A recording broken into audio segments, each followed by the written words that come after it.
Memories of Creature 88 by user RegalLegalEagle. Chapter 4. Vincent didn't visit the patrol HQ very often. Mostly he dealt with criminals in the field rather than bothering to take them back here. He left that to the normal patrol cops. So it was a little strange for him to be back twice in the same day, but there was no way he was going to wait on trying out his new sidearm. As he walked into the main lobby, he veered away from the line of citizens going to make complaints, but saw one of the female Yervish at the counter wave him down. "Hey, Shade! You got something waiting for you in your office." "Fuck you," he said simply. "I'm not joking." "I meant for calling me a Shade." She blinked at that. Seeming to have not realized, he took offense to the name. "Ah, sorry, Creature 88. He sighed softly and kept walking, unsure which name was worse. He was soon back in the detective area, as he had to start scanning the nameplates because he forgot where his office even was. Ah, that's right. He opened the door to the repurposed closet they'd given him. There weren't any windows or the like, just a simple light above a small desk. What little paperwork he had was neatly filed away in an inbox and outbox, and there was a package on the center of the desk. He picked up the papers from the inbox, crumpled them up, then smoothed them back out and stuck them in the outbox, before opening the package. Inside was a black leather holster and a small note. "Your handler has been informed. A new one will be waiting with your other clothes every time you wake up." How thoughtful, he muttered. But even so, he shrugged his black jacket off, and then removed the holster with his tie-bar cannon, setting it on his desk before pulling on the new one, and holstering the Blacksmith & West. It fit him perfectly, and even as he twisted and crouched and moved, it seemed to still fit perfectly. As he went to pull his jacket back on, he saw some of the food he'd taken from the counselor had fallen out. There was a pastry thing that looked sort of like a donut, which he picked up first, taking a bite and nodding with pleasant surprise at the taste. It was sort of like pumpkin pie, only a donut. Bit of spice to it, even. As he reached into his pocket to pull out even more food, someone opened the door and he saw Sub-Chief Nearcow standing there. "Shade, do you want to—" He trailed off as he saw Vincent eating food he was pulling from his pockets. "What are you doing?" "The counselor had some food I took. Want some?" "You're eating food you stuffed in your pockets? That's disgusting. No, I don't want any. Is that congealed burkett milk?" "The word you're looking for is cheese, and I guess so." Vincent chewed on the block of cheese that had little chunks of some sort of pistachio-like nut in it.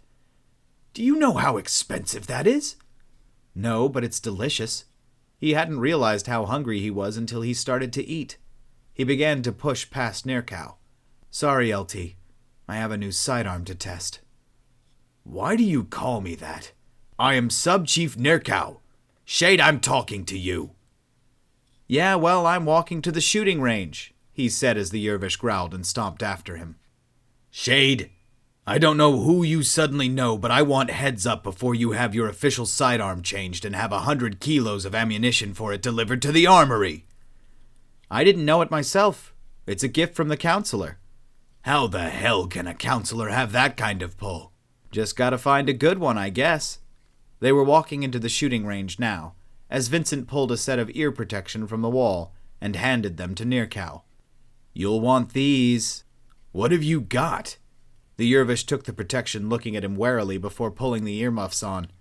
There were a few other detectives in the range with Talon rifles or tie-bar cannons. Vincent never understood why they used ear protection for the energy weapons. They were perfectly effective against targets, but they didn't make nearly the same sort of noise.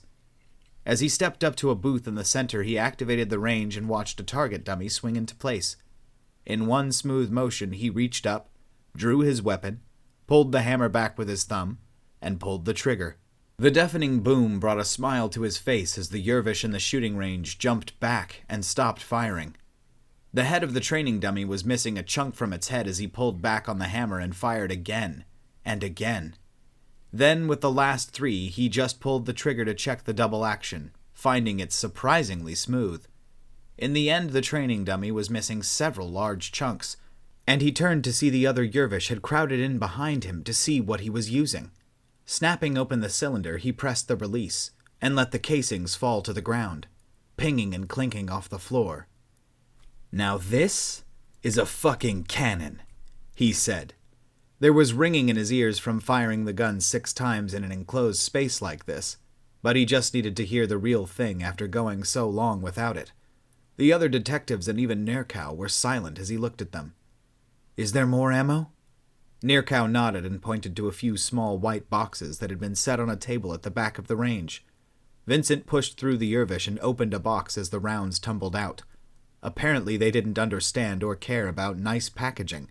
He shrugged and loaded 6 more rounds into the gun. "It only holds 6 shots at a time? The ammo is so large and you have to hand-load it? That seems horribly inefficient. How can you effectively reload in combat, or carry enough ammo?" He pointed at the target, and they all looked down at it once more, seeing another piece fall off as the strand connecting it to the rest of the dummy finally broke. "If it makes that much noise, and does damage like that, do you think I need more? This isn't a rifle. This is a sidearm. Sometimes it's not about killing. Sometimes it's just about scaring the shit out of people." He loaded the last round and then spun the cylinder, letting them hear the whir before he slammed it shut with a heavy click. This does that. This time, he did walk over to grab a set of ear protection for himself, taking the time to adjust the straps so it fit comfortably before pushing through the crowd of Yervish once more. This time, he tapped on the controls to get an array of targets that started moving around the range. He waited, gripping it in both hands as he took a side stance, and when 2 dummies overlapped, he would fire. He was aiming for center mass this time, but as the bullet punched a hole in the first, it would slam into the target behind it. On the 6th round, he aimed a little too far down and the bullet went through the first dummy only to slam into the metal track supporting the one behind it. There was the twang of metal ricocheting off metal as the track stuck and sparked. "Did you just break my shooting range?" Vincent smirked. "Sorry, LT." He turned around and saw that not only did he have the little crowd and the range itself, but the entire floor of detectives had apparently lined up outside to watch through the window at the back of the range. "Get out of here, Shade. I don't want you damaging my shooting range any more today. I need to get maintenance in here to better soundproof and fortify this room, if you plan on blowing holes in training dummies more often." "Sure thing, LT." Nirkow wasn't even correcting him anymore, which meant he was slowly wearing him down. For the first time he could remember, Vincent was pretty happy. He pulled out another handful of food from his jacket pocket to make room for a box of ammo, picking through the food as he saw the Yervish look on with disgust clear on their faces. But that didn't stop him from enjoying the apparently expensive treats while walking towards the exit. He handed over his ear protection and smiled. Then he remembered the hand and the other box, and his smile quickly faded.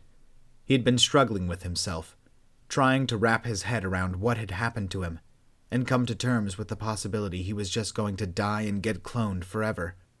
The crime fighting had been easy enough. Murder, robbery, drugs, that one arson, none of it was especially taxing since he had a knack for understanding the criminal mind. And getting killed wasn't an issue. Big players he didn't really know were obviously moving their pieces around, and he had to figure out whose piece he was.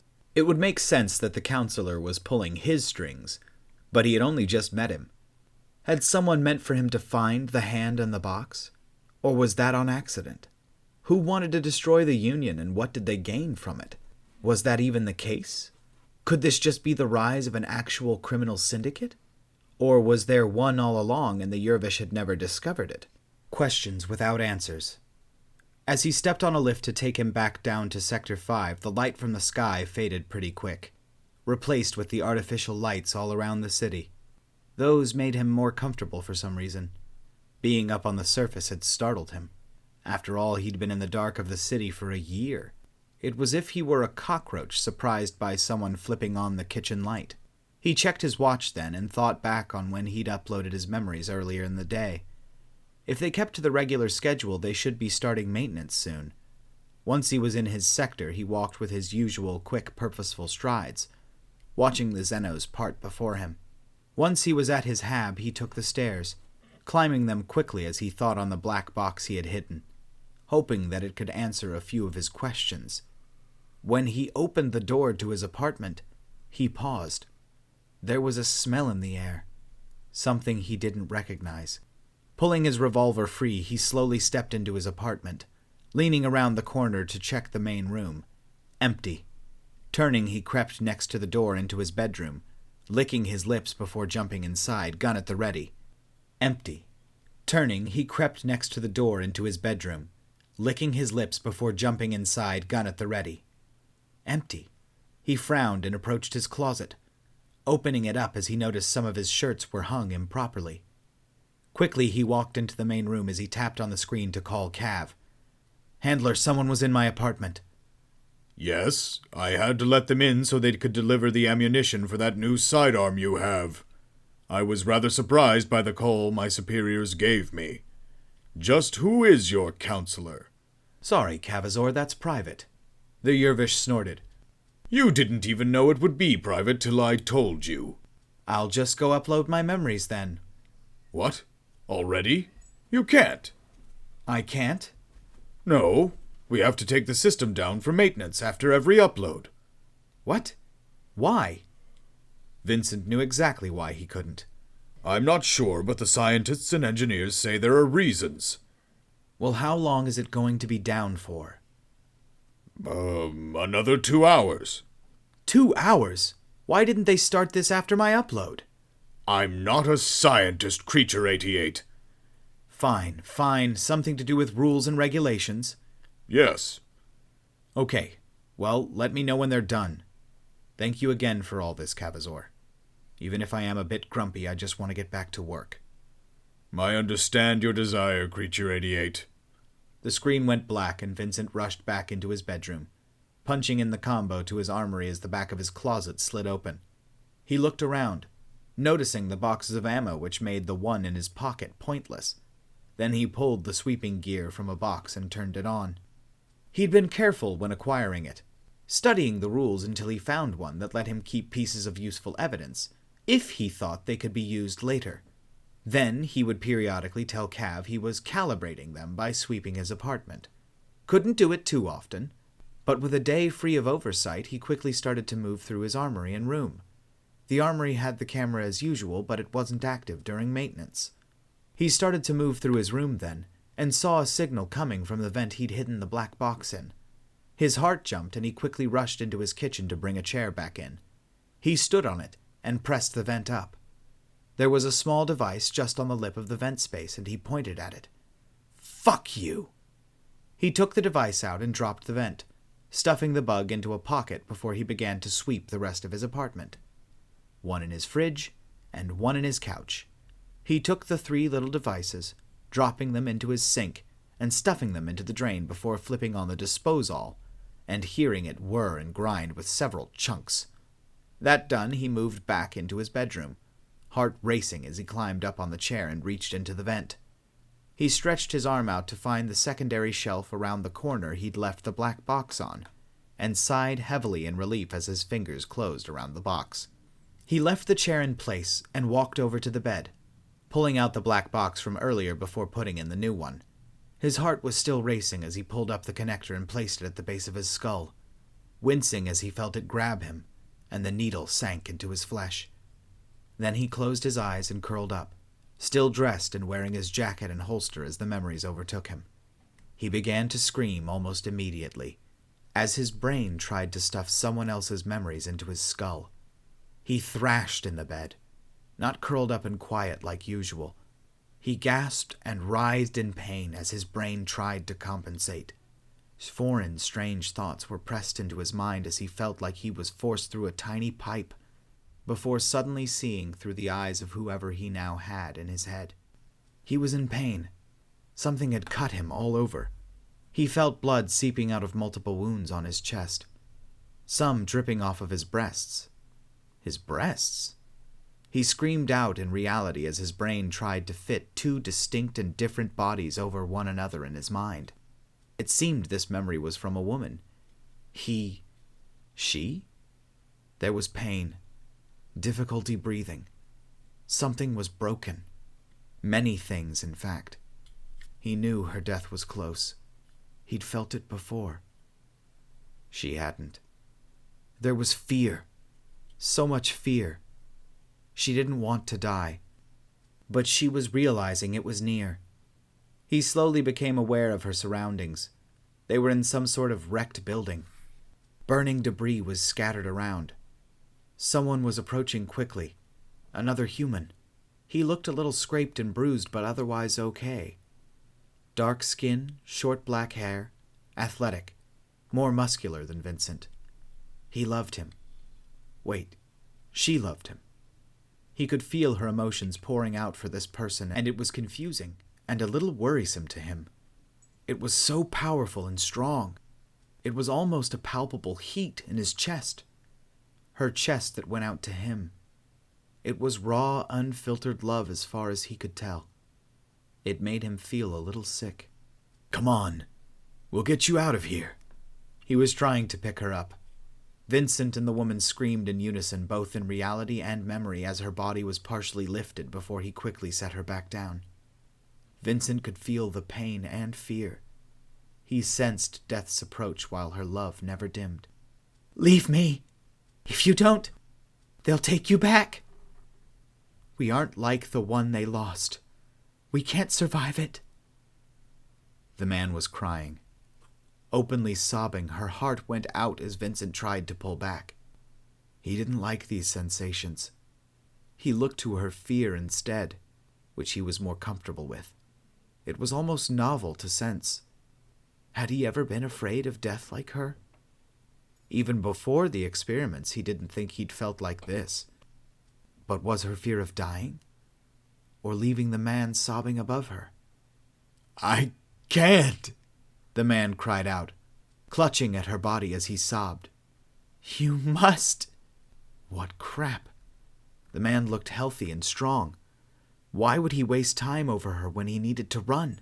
He wasn't sure what pursued them, but he knew it was close, and it was very dangerous. "Find happiness, Brian. Find safety. Go home." Home. Vincent was suddenly filled with a sense of earth. Trees, the sky, rain, fields. He began to cry in reality over the thought of the planet, while in the memory, she had no energy left for more tears. "I'll avenge you, I swear." "I don't care about revenge, Brian. Save yourself. Find the survivor. Find Vincent. Maybe he can fix my black box. Take it with you." Vincent sucked in a deep breath, his eyes opening as he stared at the ceiling of his apartment and up at Brian at the same time.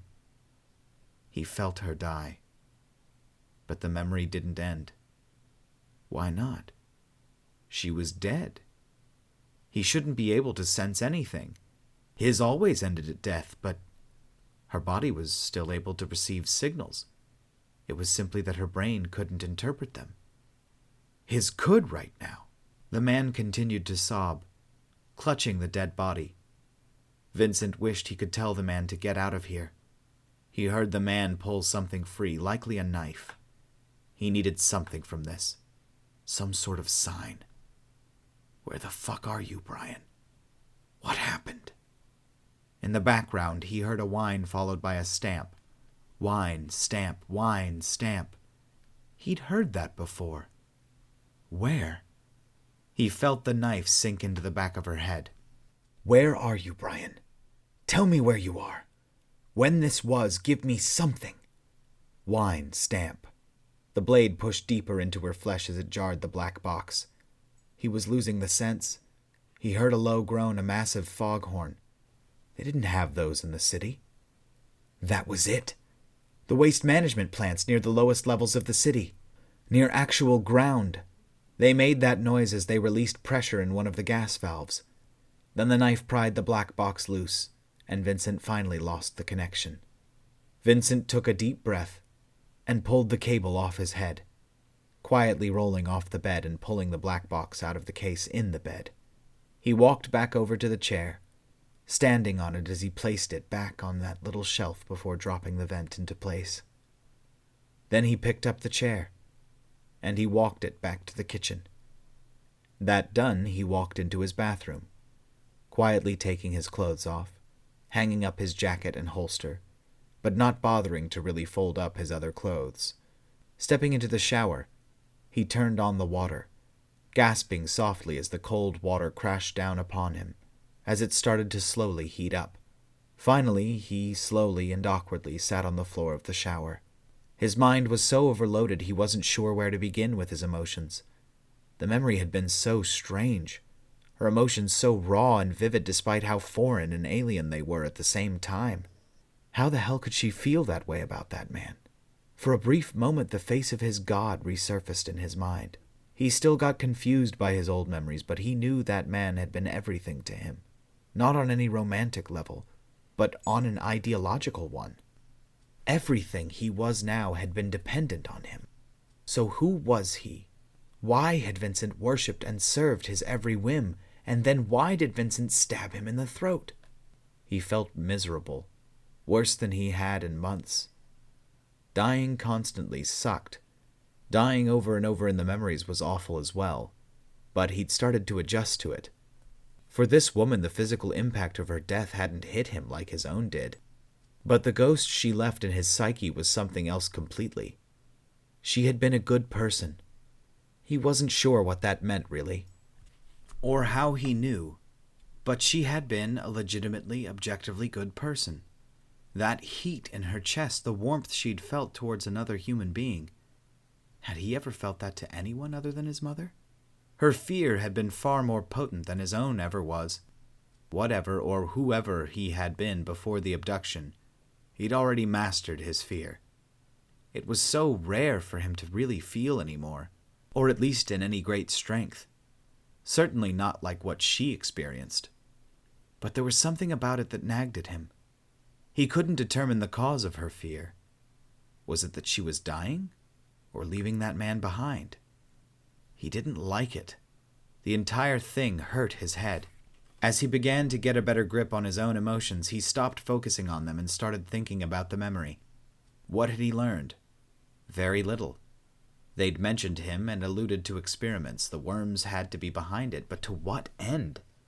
The hand in that box had to belong to Brian, so where was the rest of him? They made it sound like they lacked the ability to be cloned, and she'd mentioned her black box was broken. Is that why he could only remember her last minutes? He growled a little in frustration. How was this connected to black blood? How could there be worms on the planet? The Union fought them tooth and nail every time they met. He sighed softly and ran his hands through his hair as the now hot water rained down on him. The urge to use synth rose sharply as he sat there. He needed to feel something other than what he was feeling right now, and that seemed to be most effective. He didn't like alcohol as much because he couldn't just flush it out of his system like he could with synth. Plus, he was a bit less predictable when drunk, even to himself. He turned the shower off and quickly dried, but only pulled his boxer briefs back on. He walked into his room as he picked up the synth box, and the one with the gold sphere in it. He knew Cav looked down on him for the habit, said it was for the weak. There was no way he could be addicted to it. His body kept being remade fresh.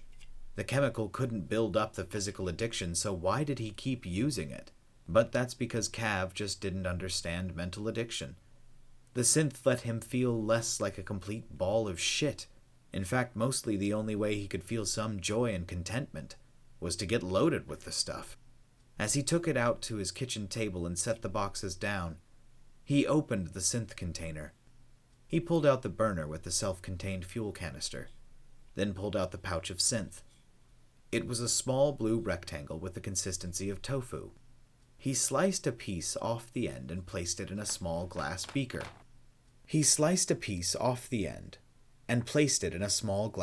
Which he set on the top burner, before turning it on with a click.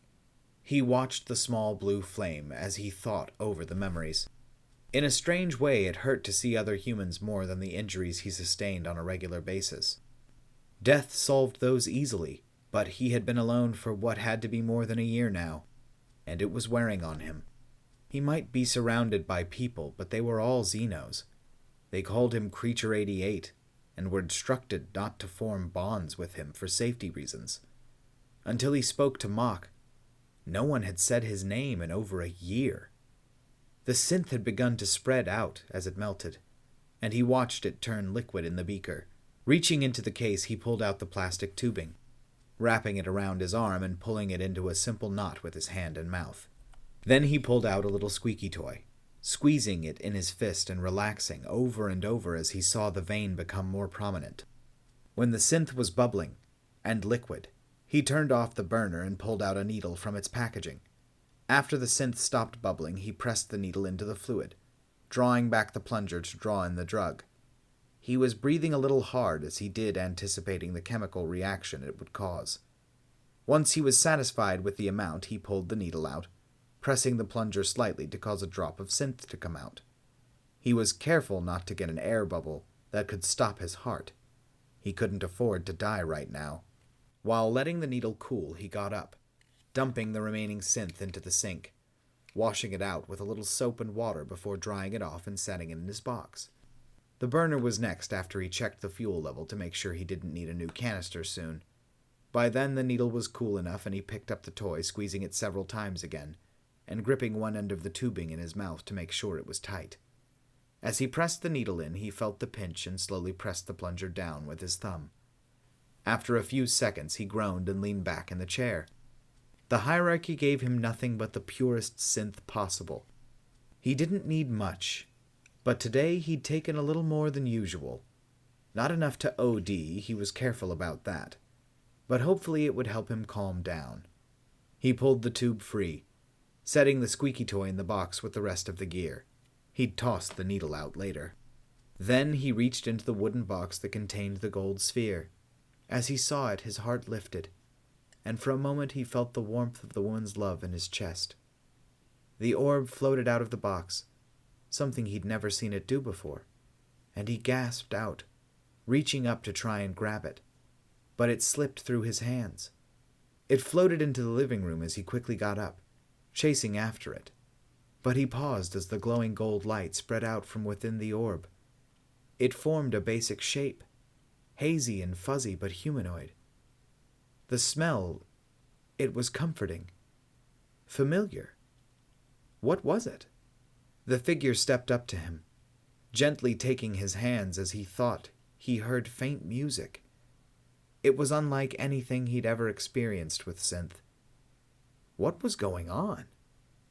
He began to dance with the figure, slow steps, pressing against the energy form, feeling warmth and heat as he smiled. He started to feel happy again, while he tried to place the smell. Sometimes he took the lead. Sometimes the energy form did. Just slow, easy steps as his shadow danced with him, the light causing all sorts of patterns in his vision while he moved. He had no idea how long it had been when his brain finally clicked. He jerked a little as he recognized the smell. Mom? The energy within his chest flickered, and just then he heard a soft whisper in his mother's voice. I love you, Vincent. But then the golden light was sucked back into the orb and it dropped to the floor. He immediately sank to his knees, trying to recapture the feeling he'd had in his chest but failed. Tears streamed down his cheeks as he sat on his knees and cried, picking up the orb and clutching it to his chest. Mom, come back. I love you. He felt a lump in his throat, and then screamed in frustration and anger and sadness, while his mind fought between pure unadulterated rage and crippling depression. He had just gotten the crying under control, and was breathing heavily as he heard the screen turn on. Creature 88, the maintenance is done. Sync up your memories so I can put you on rotation. It seems like you're going to be busy. Vincent sucked in a deep breath, wiping the tears from his face before he shakily stood, staring at the golden orb in his hands. Good. I need to kill someone. All right, and that's going to do it for this one, guys. And you all have a wonderful evening, and I will talk to you next time. Bye. Lincoln, lay down. Lincoln, lay down. Lay down. Good boy. Lay down. Good boy.